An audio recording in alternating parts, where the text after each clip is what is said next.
অত্যন্ত দুর্ভাগ্যজনক। রাজনীতি আমরা করি, কিন্তু রাজনীতি করতে গিয়ে এইরকম অবস্থা মানে ভাবা যায় না। আমরা চাইছি যে এই ধরনের রাজনীতি থেকে আমরা বেরিয়ে আসা। আজকে মাননীয় প্রধানমন্ত্রীজি, আপনারা সবাই জানেন যে ওনার 124তম যে মন কি বাত অনুষ্ঠান ছিল, সারা ত্রিপুরাতে হচ্ছে, সারা ভারতবর্ষে হচ্ছে। মানুষ উদ্গ্রীব হয়ে তাকিয়ে এক ভদ্রলোকের বাড়িতে এবং আমাদের যে বুথ, সেই 30 নম্বর বুথে আসারাম বাড়ি, সেখানে সবাই মাননীয় প্রধানমন্ত্রীজির যে উনি আজকে কথাগুলো রেখেছেন সেগুলো শুনবার জন্য বসেছিল সেখানে।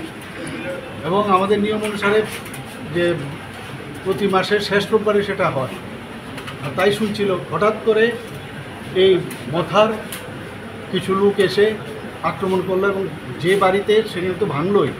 প্রায় আমার কাছে যা খবর আছে 9টার মতো সেই মোটরসাইকেল ভেঙেছে, 2টো গাড়ি ভেঙেছে। এটা কী হচ্ছেটা কি অদ্ভুত! এই রাজনীতি তো আমরা চাইনি। পুলিশের কাজ করবে, আইনের কাজ করবে, কিন্তু এই রাজনীতি থেকে বেরিয়ে আসতে হবে। এটা কোন ধরনের রাজনীতি? 35 বছরের রাজনীতি আমরা দেখেছি, 5 বছরের রাজনীতিও দেখেছি। আমরা চাইছি একটা সুস্থ পরিবেশ ত্রিপুরাতে আমরা তৈরি করার জন্য।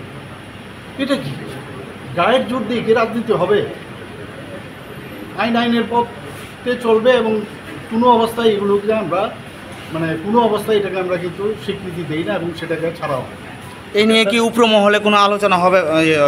আলোচনা হচ্ছে, বলেছি যেখানে যা বলা সে দেখবো আমরা, কিন্তু এটা তো কোনো অবস্থায় it cannot be tolerated. Sir, when you are trying to change the political scenario, particularly the violence, the Tripura Motha Supremo in his state, I have no idea, but the local people, they know. Who has been attacked, they know. They have already expressed, and they already know the culprits also.